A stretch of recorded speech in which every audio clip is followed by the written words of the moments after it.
Depuis la crise du Covid, nous faisons face à une augmentation d'environ 20% des arrêts de travail. Si les causes de cette augmentation sont multifactorielles, les conséquences à moyen terme pour les patients peuvent être importantes, notamment en termes de précarité et de socialisation. Nous recevons le docteur Delphine Cabanel, médecin généraliste en Occitanie, pour comprendre les enjeux et décrypter le rôle du médecin généraliste. Bonjour docteur, pouvez-vous nous expliquer les risques liés à cette augmentation des arrêts de travail, notamment longs? Bonjour. On sait qu'à partir d'un mois d'arrêt de travail, le risque de non-reprise d'activité augmente.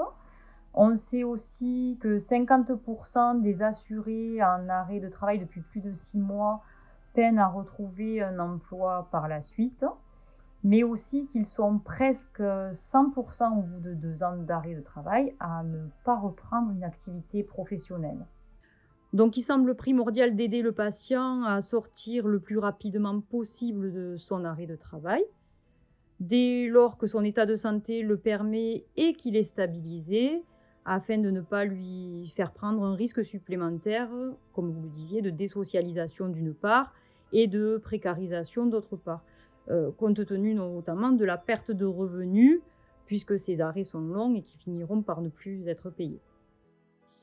Quels sont donc votre rôle et les leviers que vous pouvez activer dans cette situation? Alors, en tant que professionnels de santé, nous devons être vigilants à éviter au maximum, donc, comme le disait, la prolongation de ces arrêts. Et lorsque l'état de santé du patient est devenu fixe, son arrêt de travail, bien sûr, sort du plan de soins. Si on doit le prolonger pour différentes raisons, parfois même à la demande du patient qui peut avoir des inquiétudes à revenir en activité, on lui fait prendre un risque psychosocial important pour la suite. Alors, c'est vrai que c'est un message, qui est, parfois difficile à faire passer auprès de nos patients, mais c'est un message avant tout de responsabilité, de notre part. On sait que l'éloignement du milieu professionnel, quel qu'il soit, n'est pas une solution et dans tous les cas, l'incapacité, durable de reprendre le poste de travail ne justifie pas à elle seule notre prolongation d'arrêt. Dans quel délai doit-on agir? Alors pour cela, nous devons agir tôt. Éviter cette chronicisation des arrêts en informant le salarié en difficulté des possibilités d'accompagnement qu'on peut lui offrir. On parle alors, de reprise à temps partiel thérapeutique, mais aussi d'adaptation éventuelle de poste, ou encore, nous pouvons aller jusqu'à la reconversion professionnelle. Pour cela, nous devons l'orienter vers les bons interlocuteurs. Les interlocuteurs, c'est essentiellement, l'assurance maladie, le service social de l'assurance maladie, mais aussi la médecine du travail. Comment agir tôt? Agir tôt signifie pas, attendre la fin de l'arrêt de travail.